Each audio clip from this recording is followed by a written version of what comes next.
ꯑꯍꯥꯟꯕꯃꯛꯇꯗ ꯉꯥꯡꯈꯝ ꯄ꯭ꯔꯃꯦꯁꯣꯔꯅ ꯏꯔꯝꯗꯝ ꯁꯅꯥꯂꯩꯕꯥꯛ ꯀꯪꯂꯩꯄꯥꯛ ꯃꯅꯤꯄꯨꯔ ꯑꯁꯤꯒꯤ ꯃꯅꯨꯡꯗ ꯑꯃꯗꯤ ꯃꯅꯤꯄꯨꯔꯒꯤ ꯋꯥꯡꯃꯗ ꯂꯩꯈ꯭ꯔꯕ ꯃꯤꯇꯩꯂꯣꯟ ꯃꯤꯇꯩ ꯃꯌꯦꯛꯄꯨ ꯅꯨꯡꯁꯤꯖꯕ ꯈꯨꯗꯤꯡꯃꯛꯄꯨ ꯏꯀꯥꯏ ꯈꯨꯝꯅꯕ ꯎꯠꯆꯔꯤ ꯆꯦꯅꯦꯜ ꯑꯁꯤꯒꯤ ꯃꯃꯤꯡ ꯃꯅꯤꯄꯨꯔ ꯂꯦꯡꯒ꯭ꯋꯦꯖꯦꯁ ꯐꯤꯆꯔꯁ ꯍꯥꯏꯅ ꯀꯧꯖꯩ ꯉꯁꯤ ꯅꯩꯅꯒꯗꯕ ꯑꯁꯤ ꯃꯤꯇꯩꯂꯣꯟꯒꯤ ꯋꯥꯍꯩ ꯊꯪꯅꯥꯎ ꯍꯥꯏꯕꯗꯤ ꯃꯤꯇꯩꯂꯣꯟꯒꯤ ꯋꯥꯍꯩ ꯃꯊꯪ ꯃꯅꯥꯎ ꯏꯪꯂꯤꯁꯇ ꯍꯥꯏꯔꯒ ꯃꯤꯇꯩꯂꯣꯟ ꯗꯤꯛꯁꯅꯥꯔꯤ ꯑꯁꯤꯒꯤ ꯃꯇꯥꯡꯗ ꯅꯩꯅꯖꯒꯗꯕꯅꯤ ꯅꯩꯅꯖꯒꯗꯕ ꯑꯁꯤꯒꯤ ꯄꯦꯖ ꯅꯝꯕꯔ 15 ꯂꯃꯥꯏ 15ꯗꯅꯤ ꯑꯗꯨꯗꯤ ꯑꯩ ꯍꯧꯖꯤꯛ ꯃꯊꯪ ꯅꯩꯅꯖꯔꯛꯀꯦ ꯃꯤꯇꯩꯂꯣꯟ ꯋꯥꯍꯩ ꯊꯪꯅꯥꯎ ꯃꯤꯇꯩꯂꯣꯟ ꯗꯤꯛꯁꯅꯥꯔꯤ 104 ꯁꯨꯕ ꯋꯥꯍꯩꯗ ꯃꯁꯤꯒꯤ ꯃꯃꯥꯡ ꯊꯪꯕ ꯋꯥꯍꯩꯁꯤꯡꯗꯤ ꯃꯃꯥꯡꯒꯤ ꯑꯞꯂꯣꯗ ꯇꯧꯕꯗ ꯌꯥꯎꯖꯈ꯭ꯔꯦ 104 ꯁꯨꯕ ꯋꯥꯍꯩꯗ ꯀ꯭ꯋꯥꯔꯨꯕꯥ ꯃꯤꯡꯇꯥꯛ noun kwa maru hapnaba patra kwa maru hapnaba patra container for keeping betel nut. Next 105 kwazab mingta noun kwa sabnaba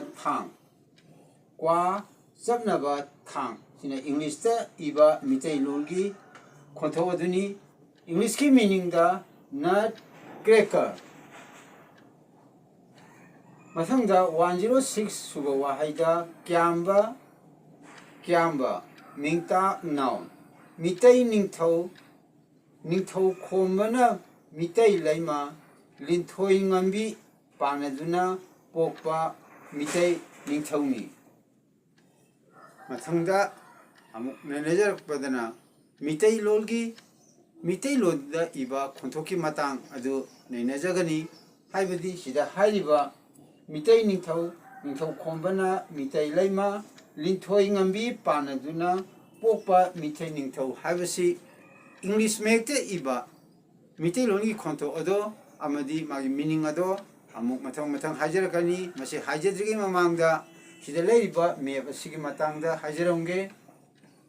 This is the map of Manipur. Meeteilol is also known as Manipuri language. Manipuri language is the state language of Manipur, so Meeteilol is the state language of Manipur. Manipur is a state of India present in the northeastern boundary of India.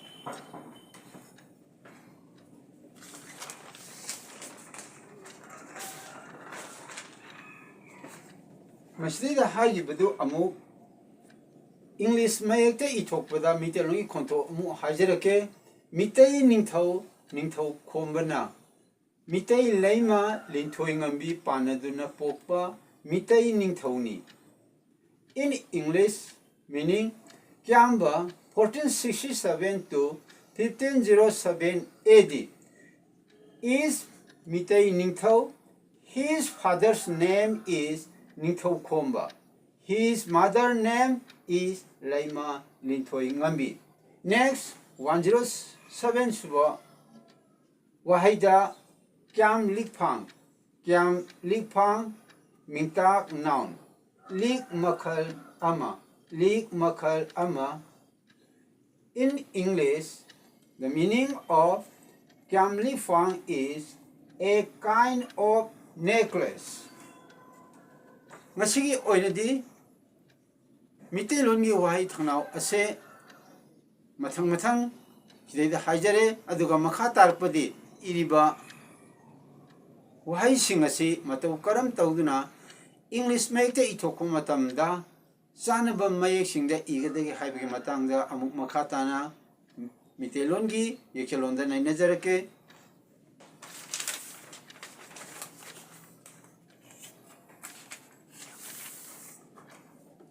Asterisk number 1.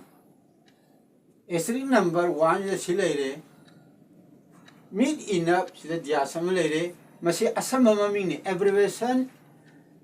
The meaning of meet enough just is mingta. This is the abbreviation, this is the long form. Then N is noun in English noun.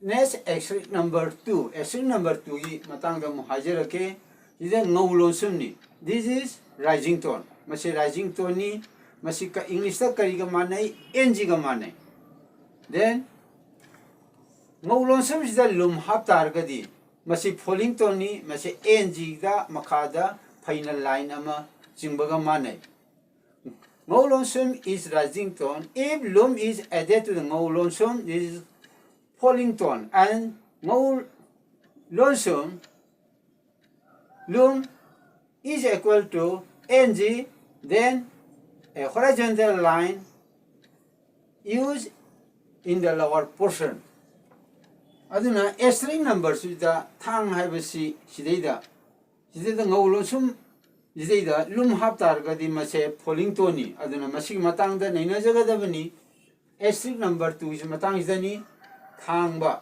rising tone thangba hongduna puba this is the first meaning then hongduna puba in English meaning is to carry to live then another second meaning is saruk pukhatpa that is thangba means saruk pukhatpa in English pronunciation of Manipuri language Meeteilol language saruk pukhatpa to subscribe karigumba maruk natraga karigumba mingonda pinana ba mayam khaina buda pukhatpa duni subscribe habsi puba haibasi aduna puba haibasi da meaning ani thongna leibagi wani sida ayang basida next thangba haibidi kaino this is the falling tone the first one is rising tone